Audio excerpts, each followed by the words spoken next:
السلام علیکم ورحمۃ اللہ وبرکاتہ۔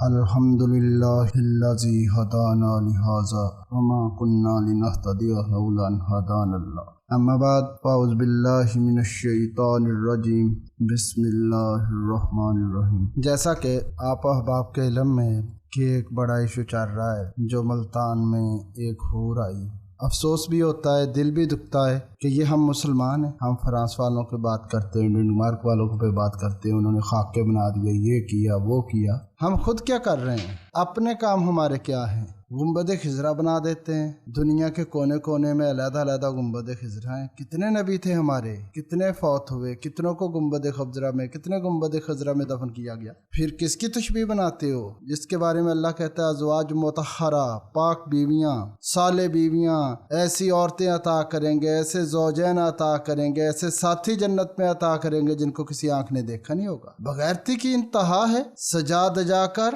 لگا کے ریڑھی کے اوپر اس کو پوری مارکیٹ میں نمونے کے طور پہ پیش کیا جا رہا ہے، اور ساتھ کہہ رہے ہیں کہ یہ حور آ گئی۔ اور پھٹکار ایسے لوگوں پر، شرم آنی چاہیے، حیا آنا چاہیے، غیرت آنی چاہیے، کوئی حیا نہیں ہے ہم میں۔ اللہ نے کیسی مثالیں بیان کی ہیں حوروں کے لیے، کیا کیا القاب دی ہیں اللہ نے، وہ تو اللہ نے مومنین کا تحفہ رکھا ہے۔ تم محمد رسول اللہ صلی اللہ علیہ وسلم کا تحفہ بازاروں میں پیش کر رہے ہو، پھر اس کو دیکھ رہے ہیں بغیرت لوگ۔ شرم نہیں آتی ذرا بھی، حیا نہیں آتا، کوئی غیرت نام کی چیز نہیں ہے ہمارے اندر۔ جبکہ اللہ تبارک تعالیٰ نے ان کی صفات بیان کی، محمد رسول اللہ صلی اللہ علیہ وسلم نے صفات بیان کی، فرمایا ایسا شفاف بدن ہوگا ان کا کہ پانی پئیں گی گلے سے گزرتا ہوا پانی نظر آئے گا۔ ان کا حسن ایسا ہوگا کہ آج تک کسی آنکھ نے وہ حسن نہیں دیکھا ہو۔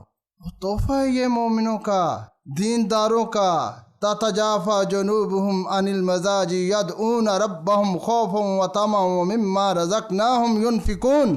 یہ ان لوگوں کا تحفہ ہے جو نصف رات کے بعد اٹھ کے اللہ کو پکارتے ہیں، بیٹھ کر، کھڑے ہو کر، لیٹ کر، یہ ان کا تحفہ ہے۔ کس کی تشبیہ پیش کرتے ہو؟ حیا کرو، شرم کرو۔ عشق رسول کے نام پر، میلاد کے نام پر، یہ وہی لوگ ہیں نا جو آج پورے ملک میں فتنہ برپا کیا ہوا ہے محبت رسول کے نام پہ۔ ایک طرف تم محبت کے دعوے کرتے ہو اور دوسری طرف تم تشبیہیں پیش کرتے ہو، تمہیں شرم آنی چاہیے۔ یہ دو رنگی چھوڑ دو، یک رنگ ہو جائے۔ اگر محبت ہے تو پھر محبت کر کے دکھاؤ۔ پھر ابوبکر صدیق رضی اللہ تعالیٰ عنہ جیسی محبت ہونی چاہیے، عمر فاروق رضی اللہ تعالیٰ عنہ جیسی محبت ہونی چاہیے، حضرت عثمان غنی، حضرت علی حیدر قرار رضی اللہ تعالیٰ عنہما جیسی محبت ہونی چاہیے۔ کس طرح اپنی زندگیوں کو قربان کر دیا، کس طرح اپنی زندگیاں اسلام کے لیے وقف کی۔ اگر محبت اور عشق کا دعویٰ ہے تو خود کو بدلنے کی کوشش کریں۔ اس طرح فضول قسم کی خرافات، بدعات، اس سے محبت ثابت نہیں ہوگی۔ اللہ تبارک و تعالیٰ مجھے اور آپ کو دین کے مطابق چلنے کی توفیق عطا فرمائے۔